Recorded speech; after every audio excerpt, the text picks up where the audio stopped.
Kagulat World, habang nakatutok ang buong Pilipinas sa napakalagang laban ni Alexandra Ayala kontra Donna Vekic sa Berlin Open, may isang magandang balitang lumutang na maaring magbigay ng pag-asa sa kampo ng Pinay tennis sensation. Hindi pa tapos ang Wimbledon seeding dream ni Alex kahit matalo pa siya kay Donna.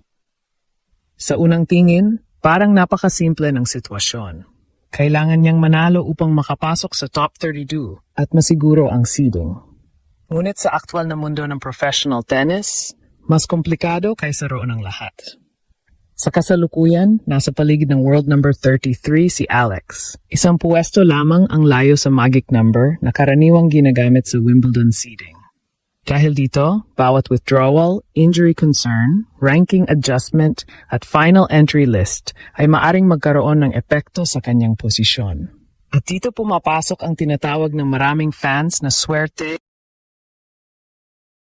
Kapag may isa o higit pang higher-ranked players na umatras bago ma-finalize ang draw, posible pa ring umangat si Alex sa seed line kahit hindi siya makadagdag ng malaking puntos sa Berlin. Biglang nagiging buhay ang posibilidad na dati ay tila malabo. Pero huwag tayong magkamali. Hindi ibig sabihin nito na dapat umasa si Alex sa tulong ng iba. Ang pinakamabilis at pinakamalinis na paraan ay nananatiling pareho. Talunin si Donna Vekic. Gayunpaman, ang bagong development na ito ay nagbibigay ng isang napakahalagang bagay sa buong Pilipinas. Pag-asa. Dahil sa unang pagkakataon sa mga nakaraang linggo, hindi na nakasalalay ang lahat sa isang laban lamang. At kung may natutunan tayo sa kwento ni Alex, yun ay ang katotohanan kahit maliit ang tsansa, madalas niya itong gawing realidad. Kung may isang bagay na nagpapakilig ngayon sa mga Pilipinong tennis fans, yun ay ang katotohanang buhay na buhay pa rin ang Wimbledon seeding race ni Alex. At kapag pinag-aralan natin ng mabuti ang sitwasyon, makikita nating hindi talaga imposibleng mangyari ito. Sa tennis, ang ranking cutoff para sa Grand Slam seeding ay hindi basta simpleng numero lamang. Ang mahalaga ay kung sino ang aktwal na kasama sa final draw at kung sino ang available sa oras na ilabas ang opisyal na seedings. Ibig sabihin, kahit nasa paligid ng world number 33 si Alex ngayon, hindi pa rin tuluyang sarado ang pinto. Sa katunayan, isang withdrawal lamang mula sa isang higher-ranked player ang maaring magbukas ng malaking oportunidad para sa Filipina star. At dito nagiging interesante ang sitwasyon.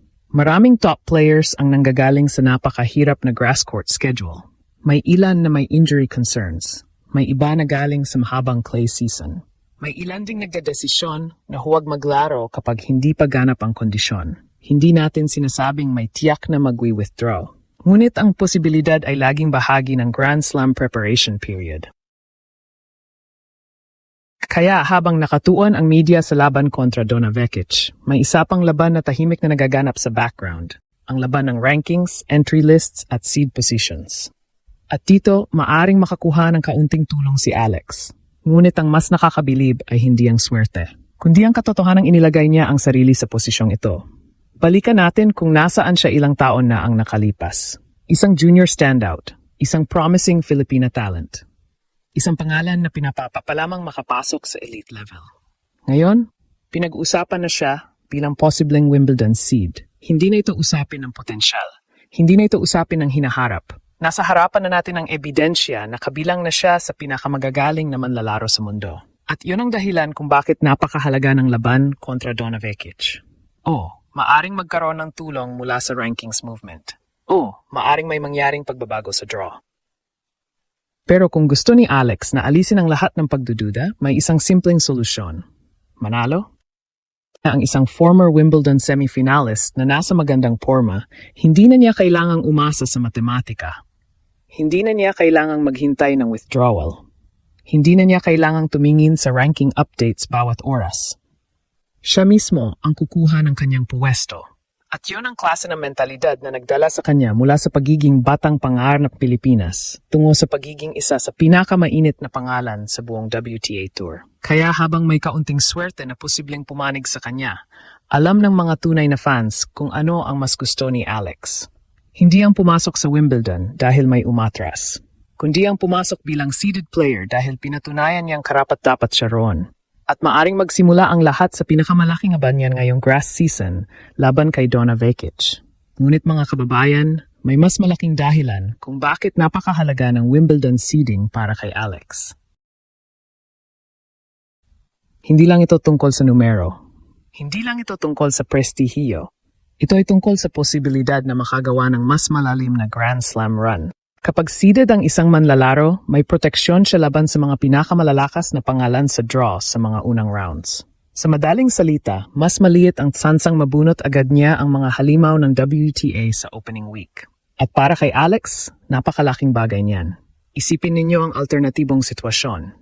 Kung hindi siya seeded, pwede siyang mapunta agad sa draw ng mga top players tulad nina Aryna Sabalenka, Coco Gauff, Iga Swiatek o Elena Rybakina sa unang round pa lamang.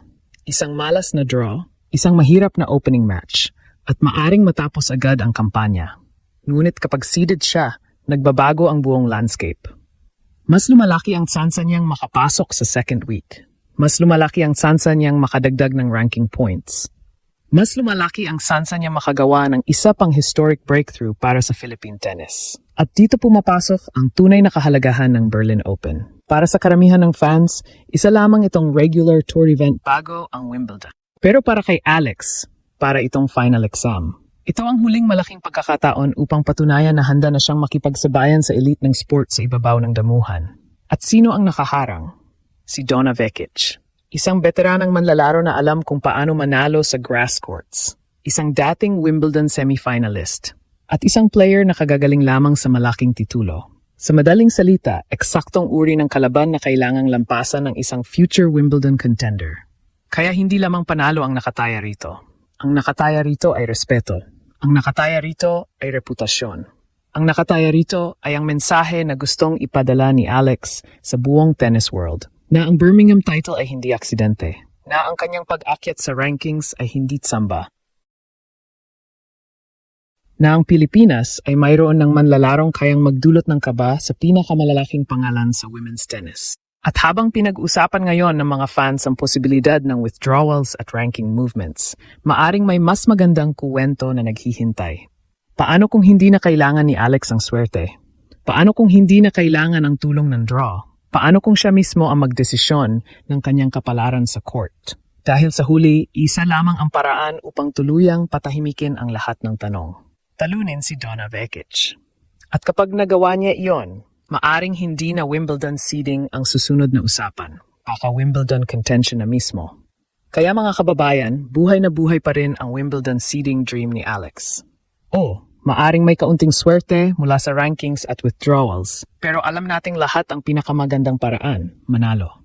At kung magagawa niyang pabagsakin si Donna Vekic, maaring isang bagong makasaysayang kabanata na naman ang mabuksan para sa Philippine tennis.